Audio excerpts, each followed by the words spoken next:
I want to talk to you about the Donald Trump investigation, in particular because you've worked with a lot of the people involved in this before. Isn't that crazy? Right.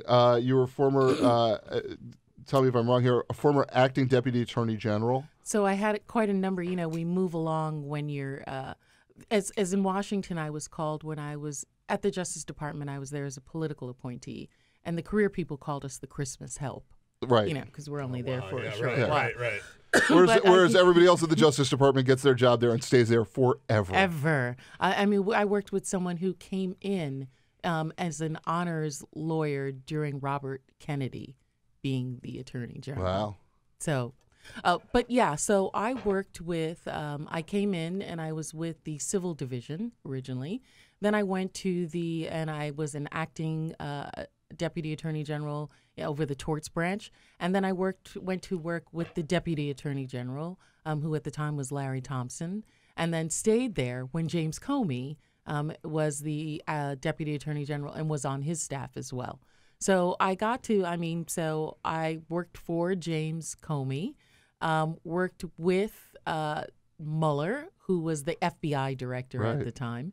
And then the chief of staff when I was a staff attorney was Chris Wray, who I reported to as well. So, and is now the FBI nominee. So there are a particular type of law enforcement officers. So this is what I'm interested in now. Now it seemed to me the big moment in all of this was when Rod Rosenstein, the deputy attorney general, appointed Mueller, which seemed to be somewhat of a reaction to Donald Trump throwing Rosenstein under the bus on the whole question. I never thought of it that way, but that might have been like, here, take that. Right. I mean, so Rosenstein gets the job, and then and then Trump says to him, "You got to come up with a reason to fire Comey."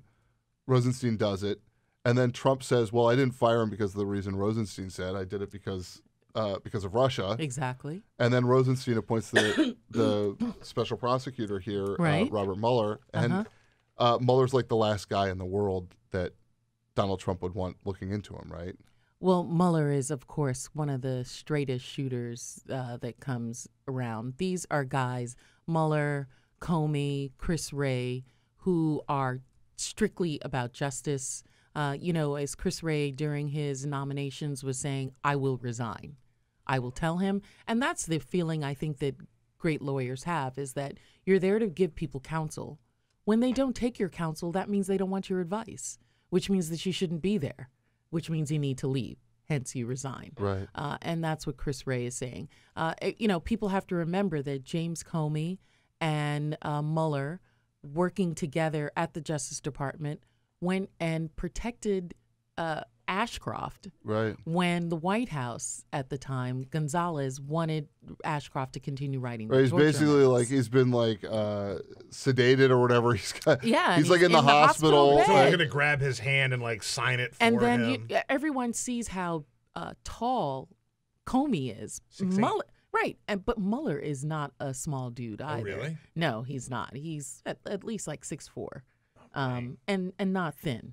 Right. And so these guys are there watching over him. But what people are unaware of, and I think this might have come out with Chris Wray, is that Chris Wray was one of the individuals that were willing to turn in their resignation over the torture memos, along with James Comey, and the staff at the time.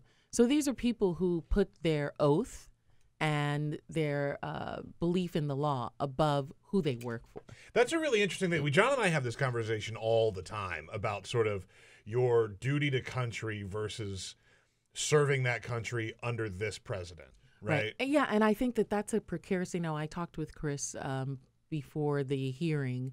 I've had conversations with his team. I've been very supportive of him, talking to Democrat senators about having worked with him and my thoughts about him. And you kind of like, Chris, you accepted the nomination. Condolences, congratulations. I'm not sure. But you've been helpful to him in terms of talking to Democratic senators. I have, and the Democratic senators that I've spoken with have said, I've heard only good things about this guy, and he seems to be the individual who wants to do the right thing. And aside from the whole Russia investigation, one of the things that Chris Wray came to me and said was that I want to have a discussion. I'm trying to facilitate a meeting with John Lewis, because I think that the issues of civil rights and criminal justice are important. And I want to sit down with Cedric Richmond, who's now the chair of the Congressional Black Caucus, and have discussions about what the FBI's responsibilities and our duties are, and my thoughts on that, and to get you all's thoughts as well.